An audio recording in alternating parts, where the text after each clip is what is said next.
बिहार में इस साल विधानसभा के चुनाव होने हैं। महज कुछ महीने का वक्त बचा है। चुनावी बयानबाजी जोरों शोरों से चल रही है। चुनावी घोषणाओं की बौछार लग गई है। वहीं दूसरी तरफ सदन में भी जम करके हंगामा देखने को मिल रहा है, जम करके नोकझोंक हो रही है। अलग अलग पार्टियों के द्वारा अलग अलग चुनावी घोषणाओं की बौछार की जा रही है। देखिए, कल तेजस्वी यादव ने प्रेस कॉन्फ्रेंस में कई बड़ी घोषणाओं का जिक्र किया। देखिए, तेजस्वी यादव लगातार कह रहे हैं कि जब उनकी सरकार आएगी तो 200 यूनिट बिजली मुफ्त दी जाएगी। माय बहन सम्मान योजना का उन्होंने जिक्र किया है। बुजुर्गों के लिए पेंशन का उन्होंने जिक्र किया है।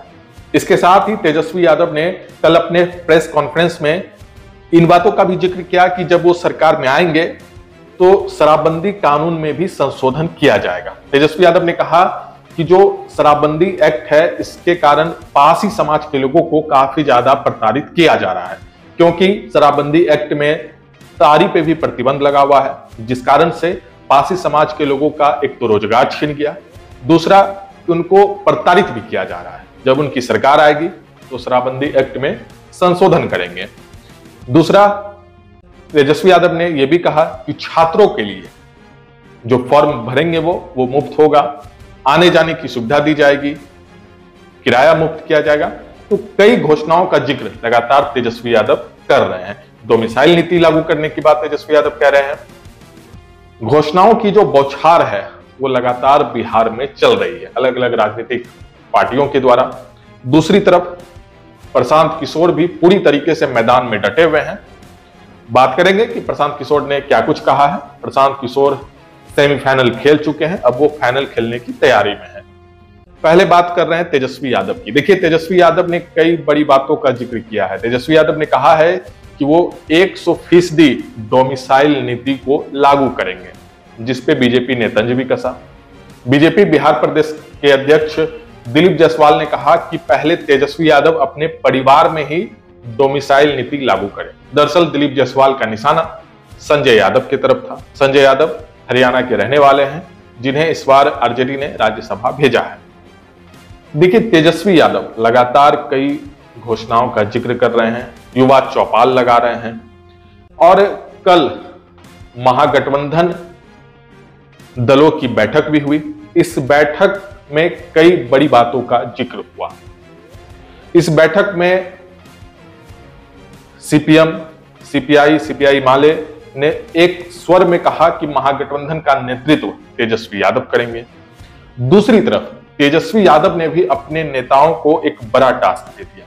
देखिए, तेजस्वी यादव इस बार कोई भी चूक नहीं करना चाहते हैं। तेजस्वी यादव ने कहा कि 2020 में थोड़ी सी चूक हो गई थी, लेकिन बिहार में आरजेडी मजबूत है, महागठबंधन मजबूत है, तो इस बार किसी तरीके से कोई चूक नहीं होनी चाहिए। तेजस्वी यादव ने कहा कि महाकुंभ नहा करके आए नेता सब अब यहां पे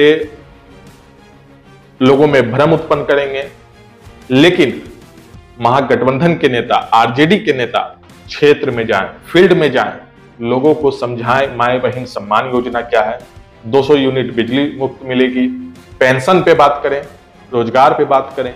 तेजस्वी यादव ने कहा कि जो भी नेता, चाहे वो सिटिंग विधायक ही क्यों ना हो, अगर उनकी पकड़ कमजोर होगी, अगर वो क्षेत्र में नहीं जाएंगे, क्षेत्र में जाकर लोगों को पार्टी का विजन नहीं बताएंगे, तो फिर उनके लिए आगामी समय में काफी मुश्किलें उत्पन्न होगी। तेजस्वी यादव ने कह दिया कि किसी भी कीमत पे कंप्रोमाइज नहीं करेंगे।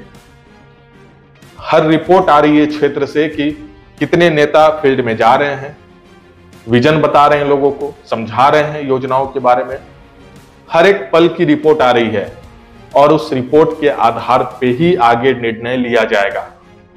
किसी के कहने पे या फिर किसी के प्रभाव में कोई निर्णय इस बार नहीं लेंगे। खुल करके तेजस्वी यादव ने कह दिया कि फील्ड में जाइए, मिलिए, बात कीजिए, लोगों से समझाइए, तभी कुछ होने वाला है।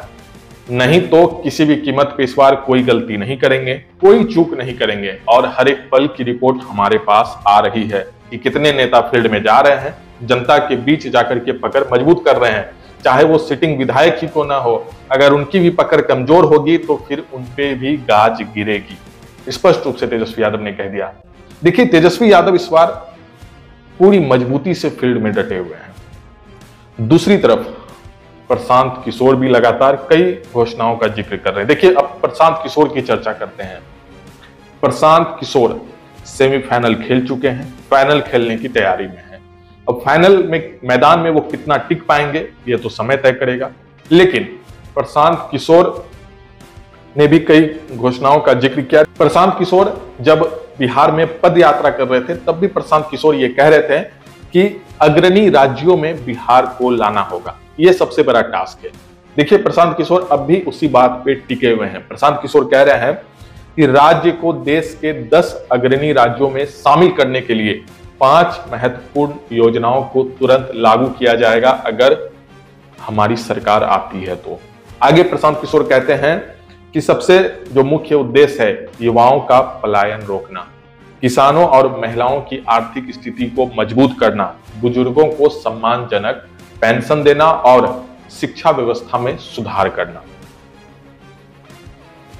आज सदन में एक बार फिर से नीतीश कुमार राबड़ी देवी पे लगातार तंज कस रहे थे। लालू यादव को लेकर के एक बार फिर से सदन में बहस छिड़ गई। देखिए, सम्राट चौधरी भी इस वक्त फॉर्म में है, दिलीप जायसवाल भी लगातार तंज कस रहे हैं और लगातार सम्राट चौधरी भी कह रहे हैं कि बिहार को लालू परिवार ने लूट लिया है। इसके साथ ही सम्राट चौधरी ने यहां तक कह दिया कि तेजस्वी यादव का जो क्रिकेट का कैरियर रहा है वो बस पानी पिलाने तक ही सीमित रहा। पूरे क्रिकेट के कैरियर में महज तेजस्वी यादव 37 रन बना पाए हैं। कई चीजों को लेकर के सदन में जम करके नोकझोंक चल रही है। एक तरफ विपक्ष लगातार सरकार को घेर रही है तो नीतीश कुमार भी 2005 से पहले के बिहार को बताने में लगे हुए हैं, समझाने में जुटे हुए हैं कि 2005 के पहले क्या स्थिति थी। तो अब इस पूरे मामले पे जो चुनावी माहौल है वो पूरी तरीके से बिहार में सेट होता दिख रहा है। बयानबाजी का दौर शुरू हो चुका है, चुनावी घोषणाओं की बौछार चल रही है। ऐसे में आपकी क्या राय है, आप इस वीडियो के कमेंट सेक्शन में लिख सकते हैं। मेरा नाम है शुभम और आप देख रहे हैं बिहार मिरर।